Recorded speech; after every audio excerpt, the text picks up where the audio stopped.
Hello বন্ধুরা, good morning. তো বাইরে তো ঝমঝম করে বৃষ্টি পড়ছে, কেমন আছো সবাই?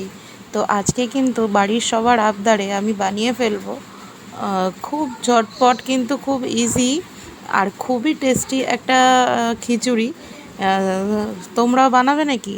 তো তোমরা দেখে নাও কীভাবে আমি বানাচ্ছি। এটা হচ্ছে চিংড়ি মুসুর ডালের খিচুড়ি। এটা করতে কি কি লাগছে দেখো। প্রথমে কিন্তু আমি জল গরম বসিয়ে দিয়েছিলাম। জলটা ফুটতে শুরু করেছে, এবং এক বাটি ডাল, মুসুর ডাল, শুধু মুসুর ডাল। আজকে আমি মুসুর ডাল দিয়েই খিচুড়িটা বানাবো। তো যতটা ডাল তোমরা নেবে ঠিক ততটাই কিন্তু চাল নেবে, এতে খিচুড়ির স্বাদ কিন্তু একদম ঠিকঠাক থাকে। বেশ ভালো করে ফুটতে শুরু করে দিয়েছে। এর মধ্যে কিন্তু আমি দিয়ে দিচ্ছি এবার 4-5টা কাঁচা লঙ্কা আর বেশ বড় করে কাটা, টুকরো করে কাটা টমেটো। দিয়ে দিচ্ছি 4-5টা চেরি চেরি পেঁয়াজ, আর দিয়ে দিচ্ছি 3-4 কোয়া রসুন, গোটা রসুন। এবারে স্বাদ মতো নুন দিয়ে দিচ্ছি।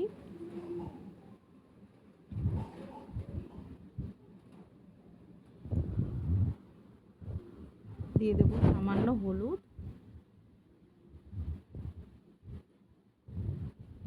এইভাবে কিন্তু এটা ফুটতে থাকবে।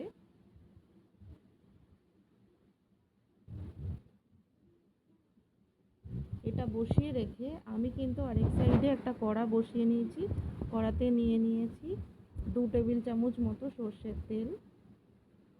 তেল গরম হতে আমি দিয়ে দিলাম একটা তেজপাতা আর 2টো শুকনো লঙ্কা আর 1 চামচ মতো গোটা জিরে। এটা কিন্তু ফোড়ন করে নিলাম আমি। ফোড়ন দিয়ে এরপরেই আমি দিয়ে দেব নুন হলুদে মাখিয়ে রাখা চিংড়ি মাছ। দেখো চিংড়ি মাছের সাইজটা কিন্তু এটা একদম ছোট কুচো চিংড়ি অ্যাকচুয়ালি এই খিচুড়িটাতে দরকার হয়। তো আমি কুচো চিংড়ি পাইনি বলে আমার কাছে যেটা ছিল সেটা দিয়েই আমি করে নিয়েছি। চিংড়িটা দিয়ে সাথে সাথে আমি দিয়ে দিচ্ছি 2টো বড় সাইজের পেঁয়াজ কুচি আর চিংড়ি একই সাথে ভাজবো। এই খাবারটা তুমি যদি তোমরা যদি না দিয়ে করো তবে কিন্তু এটা অনেকটাই হেলদি, কিন্তু চিংড়িটা দেওয়া হয়েছে তার কারণ এটাকে একটু স্বাদ করার জন্যে। এটা চিংড়ি ছাড়াও করা যায়, অনেকটাই হেলদি। মুসুর ডাল তোমরা সবাই জানো, বাচ্চা থেকে বড় সবাই খেতে পারে।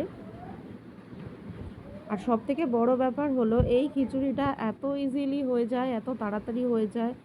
আর গরম গরম এই খিচুড়িটা খেতে এতটা ভালো লাগে যে মানে তোমরা বানালে এটা বুঝতে পারবে। যারা খেয়েছো তারা অলরেডি জানো।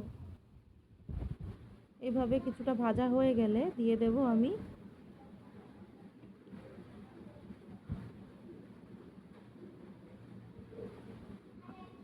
টমেটো কুচি।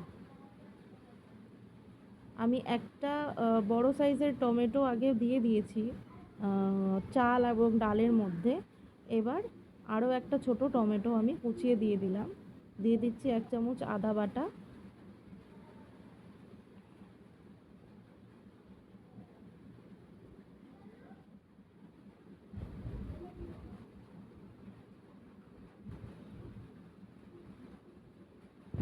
এভাবে কিছুক্ষণ কষিয়ে নেব।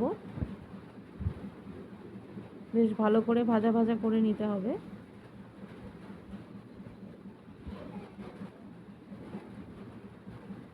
বৃষ্টির ওয়েদারে এরকম খিচুড়ি পেলে আর কি লাগে বলো। এবার আমি দিয়ে দিচ্ছি 1 চামচ জিরে গুঁড়ো, 1 চামচ কাশ্মীরি লঙ্কা গুঁড়ো এবং কিছুটা হলুদ। একসাথে জলে ভিজিয়ে রেখেছিলাম, ভেজানো মশলাটা দিয়ে দিচ্ছি। দিয়ে খুব ভালো করে এবার কষতে থাকবো। দেখো তেল বেরিয়ে গেছে, কষানো প্রায় হয়ে গেছে।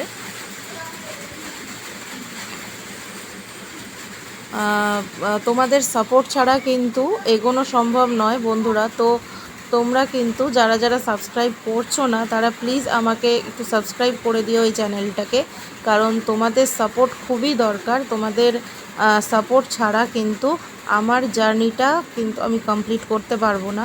আর আমার ভিডিওটা যদি ভালো লাগে, রেসিপিগুলো যদি ভালো লাগে, তাহলে একটা লাইক তো অবশ্যই করে দিও। আর কমেন্ট করে কিন্তু জানিও যে আজকের এই খিচুড়িটা, বেসিক্যালি বৃষ্টির দিনে এই গরম গরম খিচুড়িটা তোমাদের কেমন লাগছে। এইবার কড়াতে যে মশলাটা আমি কষিয়েছিলাম, মশলাটা কিন্তু আমি পুরোটাই দিয়ে দিলাম চাল এবং ডালের মধ্যে। দিয়ে এটাকে কিন্তু আরও প্রায় 10 থেকে 15 মিনিট মাঝারি আঁচে ফুটিয়ে নিতে হবে।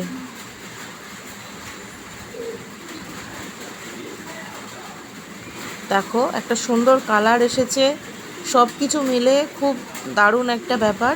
অনেকটাই গাঢ় হয়ে গেছে, চাল ডাল মোটামুটি সেদ্ধ হয়ে এসেছে, টমেটোগুলো অস্বাভাবিক সুন্দর লাগছে দেখতে। আর দেখো টমেটোগুলো এবং পেঁয়াজগুলো সেদ্ধ হয়ে গেছে, ব্যাস মোটামুটি রেডি। তো এবার আমি কি করব, সেটা হলো এটাতে কিন্তু আমি ঘি দেব না। তার কারণ কি, এটাতে চিংড়ি মাছ দেওয়া হয়েছে, তাই এটাতে কোনো ঘি পড়বে না। ওপর থেকে আমি কাঁচা সর্ষের তেল ছড়িয়ে নামিয়ে নিলেই কিন্তু রেডি চিংড়ি আর মুসুর ডালের খিচুড়ি। তো তোমরাও ঝটপট দেখে নাও, বাড়িতে বানিয়ে ফেলো, আর আমাকে অবশ্যই কমেন্ট করে কিন্তু জানাতে ভুলো না যে রেসিপিটা তোমাদের কেমন লাগলো। তো চলো আজকের মতো টাটা।